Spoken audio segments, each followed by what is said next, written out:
All right, it's time to talk about the very last point, the service worker, to make our progressive web app. What is a service worker? Sounds like something useful, doesn't it? Service worker is a script that your browser runs in the background, separate from the web page web app. It is generally used for features that don't need a web page or user interaction. Remember the main thread that I kept talking about? How there's one worker that's trying to work with HTML, CSS, and JavaScript? Well, think of service worker as another worker that you now have in the browser, a background worker. And it acts as what we call a programmable proxy, allowing us to control what happens on a request by request basis. And it's the reason that we can make our apps, our progressive web apps, work offline. That sounds pretty interesting, right? Now, service workers have been recently added into browsers, including Safari.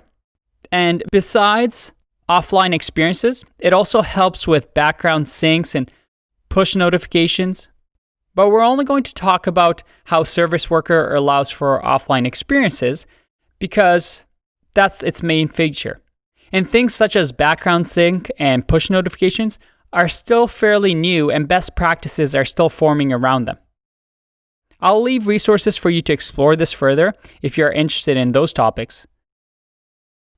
But for now, let's get back to the most important part. How do we use a service worker? Well, if we go back to our Create React app, you might remember that we created within our Create React app, well, we didn't really create it. It created it for us, this file called register service worker. And if we go to index.js, we remember that in our main app that we render, we had our React DOM.render, but also we had this function, register service worker, that I kind of brushed it off up until now. This register service worker gets imported from, you guessed it, our register service worker file. And as you go through this file, it can look pretty overwhelming, but they have great comments to show you what it does. But let me show you the gist of it and what this entire file is doing. It's a lot simpler than you think. Let's open up a new tab here and open up our console. This is what the register service worker is doing. That's a little too big. Let's see if that works. It checks for browser support of service worker. So it's saying, hey, do we actually have service worker in our navigator or our browser? And remember, each browser has its own developer teams, and each browser can decide to implement this new feature called Service Worker or not. There's actually a really good website called Is Service Worker Ready that I'll link to, where you can see which versions of the browsers have implemented service workers. If we go back, we do this check because we want to make sure that when we do navigator.serviceworker, we don't get an error saying, we don't know about service worker. What are you talking about? So we say, if there's a service worker, we want to use this service worker property of the navigator, that is the browser, and we want to do something called register. And we want to register it using this file, this serviceworker.js file. And registering is just the common way for you to create a service worker on your web page. Now, where is this service worker.js coming from?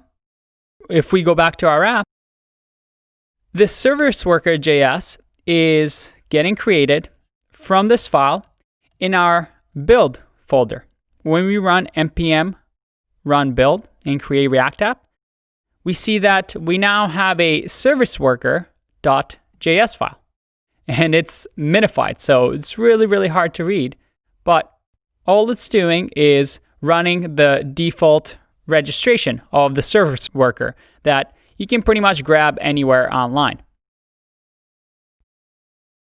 And that's it. It's literally just one single line. You see that it's a promise that returns the registration, and we can just log out some properties on it, but there's a successful registration. And if it fails, well, it fails, and we can say, oops, service worker registration fails. With just this if statement, we check if the browser has service worker, and if it does, we just simply run the register function. Fairly simple. Now, registering the service worker is going to cause the browser to start the service worker install step in the background, again, with the other worker. And once a service worker is activated and registered, this success case, it's going to be in one of two states. It's either going to be terminated to save memory, or it's going to be running in the background to fetch messages and events that occurs in the network request. Now, what does that mean? Before I get to that, let's go back to our application. Let me make this smaller. Go to the application tab, and you'll see here that we have below manifest the service worker tab. And we see that service worker right now, there's nothing here. But if I go to our demo app that is a progressive web app, and I click on service workers, we see that, oh, there's something here. It looks like there's a service worker that has been registered from serviceworker.js. It shows us when it was registered and the status. And right now it's stopped because, well, we're not doing anything with this page. We can unregister the service worker if we want. But it looks like on this web page, we have this service worker running. Let me show you a diagram to illustrate to you what this all means and why we care. You see, without a service worker, our browser is going to send a request to the network, this little icon. You can think of it as the internet network. We send a request, we find the server, and the server responds back with some files, let's say a JavaScript file. But now that we have a service worker registered, we tell the browser, hey, before you go ahead and do this, talk to the service worker first. Maybe he knows something. You see, in a progressive web app, the service worker acts as what we call a network proxy. It intercepts any requests made first to the network, like I said, step 1 over here, and checks to see if you really need to communicate with the network, because maybe he already has those files. When a user opens a new screen of a progressive web app, the request for that page first goes to the service worker, not the network. The service worker then tries to access something called the Cache API. And this is something that the browsers give you. Again, most browsers have this because they included this feature with service worker.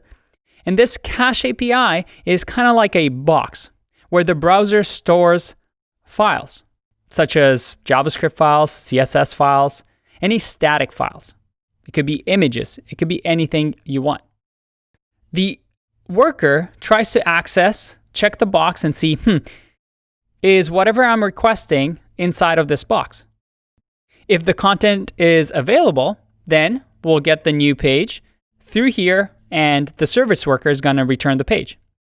Regardless of the network activity, we're never requesting to the network. But if the service worker comes back and says, Mr. Browser, I don't have the file that you requested. You're going to have to talk to the network. Then we go back to talking to the network the old way that we did things and getting those files. Now, what is this cache storage API? Again, if we go back to our example and scroll down to cache, we have something called cache storage. And this cache storage is exactly what the service worker checks. If I click over here, we see that, oh yeah, we have a cache of a few JavaScript files and also some HTML. If I go to The other one, I see some icons that are also, and some lists that are also being cached. Very cool. So we cache the website or the shell of the website. Remember, whatever we want to work offline in this cache storage API via the service worker. So that on repeat visits, even though the very first time the user browses and goes to a website, it'll have to go to the network because this cache API will be empty. Once the network returns with those files, we can cache those files, and on repeat visits, the app shell can be loaded instantly. All right, stop talking, Andre. Show me how we can actually do this thing. Show me some code. Well, you're in luck. In the next few videos, we're going to go through these steps and finally turn our app into a progressive web app. Before I do that, again, I just want to show you how things work underneath the hood.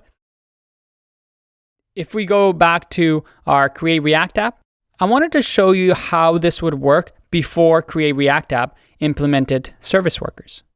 Because right now it's kind of being done behind the scenes for you, which is really, really nice. But what if you had to implement it on your own?